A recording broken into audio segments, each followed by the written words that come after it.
the gentlelady wish to make a unanimous consent request on behalf of Mr. McGovern? I'm sorry? Did you want to make a unanimous consent request? Yes, I would. Without objection, so ordered. Thank you. The gentleman from South Carolina is recognized. Ms. Hageman, thank you for putting this bill up.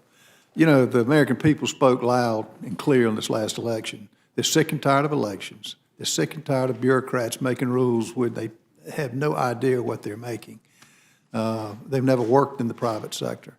They're the burden, and it's unbelievable that the CBO would argue and give numbers like they have, that cutting regulations is going to add to the deficit.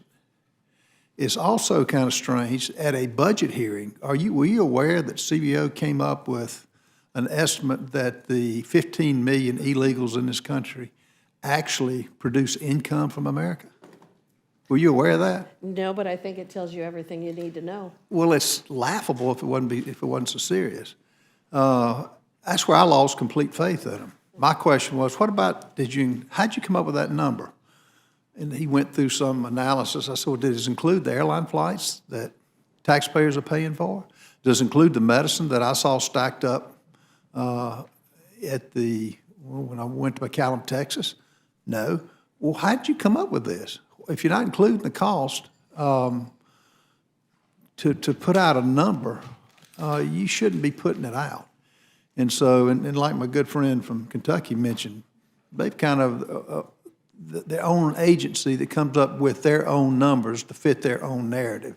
So I think President Trump is not only going to cut regulations, he's going to put some of these bureaucrats, either let them, if they can't justify the existence, let them go, or put them on $1 a year and let them work in some remote country that they can do whatever they want to do.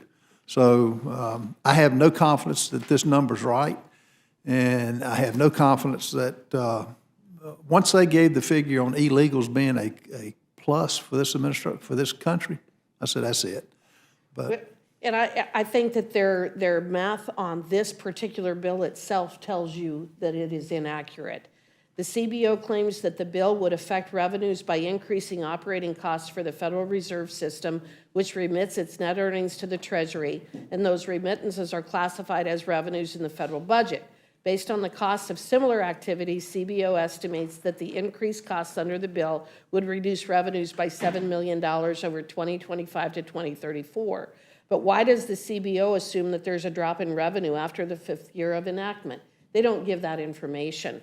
Right now, our colleagues have introduced a bill called Show Your Work Act, and what that would do would require the CBO to actually show its work so that we're not sitting here guessing as to how they came up with the numbers, as well as going back to Ms. Scanlon's comments about the RFA. There's a couple of things. First of all, the Prove It Act does not authorize the Small Business Administration to review the substantive policy of regulations. It just makes the agencies actually do legitimate RFA analyses. In other words, do the economic analysis of what the cost would be.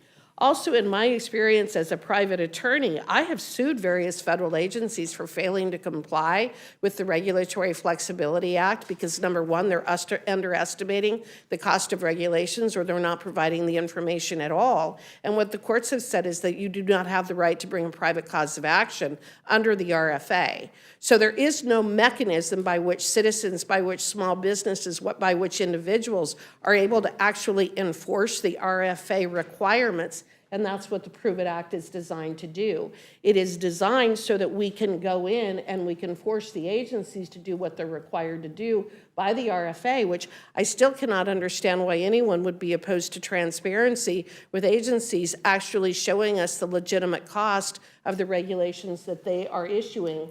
And if the agency has complied with the RFA, then the regulation will apply to small businesses as usual. There's nothing that changes that. So when a regulation is adopted, whether it's about cribs or it's about car seats or whatever it may be, if they have legitimately complied with the RFA and disclosed the real cost of the regulation will go into effect and that information will be disclosed.